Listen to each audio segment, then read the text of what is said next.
Tumsifu Yesu Kristo. Ni Padre Anthony Situma kutoka katika jimbo la Kitale. Karibuni katika tafakari endelevu ya Juma Kuu, na sasa tunataka kuangazia Jumapili ya Matawi. Jumapili ya Matawi ni Jumapili ya muhimu sana kwa sababu ni Jumapili ambayo inatufanya kukumbuka historia ya wokovu, inatufanya kukumbuka jinsi gani Kristo alikuja kutuokoa kama mfalme. Jumapili hii inaitwa ya Matawi kwa sababu inaashiria kule kumkaribisha Kristo Yerusalemu kupitia kwa matawi. Matawi yalikuwa tofauti, ilikuwa matawi ya mitende wakati fulani, matawi ya makindu kama ni huku kwetu, matawi ya mizeituni katika sehemu ambazo mizeituni inamea, matawi ya mikuyu na kadhalika na kadhalika. Kwa hiyo tofauti za matawi ambazo zinatumika katika kumkaribisha kiongozi, kumkaribisha Kristo Yerusalemu. Ni ukumbusho wa hili tukio la Kristo kuingia katika mji wa Yerusalemu, na aliingia kuanza mateso yake hadi kufa msalabani.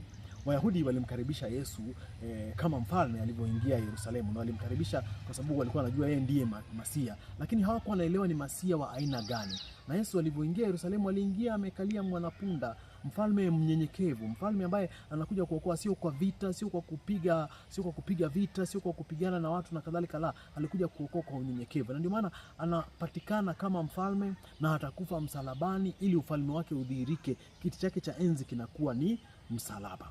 Kwa hivyo ni mfalme ambaye anakaribishwa Yerusalemu, na ndio maana sisi pia katika Jumapili hii tunaikumbuka kule kuingia kwake Yesu Yerusalemu, tunaikumbuka hiyo siku, na hivyo hivyo tunajifanya pia nasi kukumbuka jinsi gani Yesu anastahili aingie katika mioyo yetu, katika maisha yetu, katika nyumba zetu, katika boma zetu. Anastahili kuingia katika sehemu zote za maisha yetu, katika kila kiungo cha maisha yetu. Yesu anastahili aingie kwa sababu yeye ndiye mfalme, yeye ndiye kiongozi.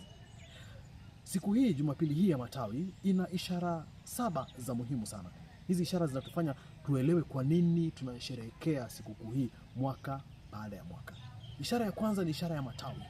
Matawi ilikuwa ishara ambayo inaonesha kumkaribisha mfalme, ishara ambayo inaonesha amani, ishara ambayo inaonesha hali ya kuwa na uendelevu, kukua, kukomaa. Kwa hivyo ni matawi ni ishara ya muhimu sana kwa sababu inatuonyesha sisi katika imani yetu tunastahili kuwa na hali ya kukomaa, kukua katika imani. Hivyo hivyo tunastahili kuonesha kuwa tunavyokuwa katika imani tunaishi kwa amani, kwa sababu imani inazaa amani, kwa sababu Yesu ni mfalme wa amani.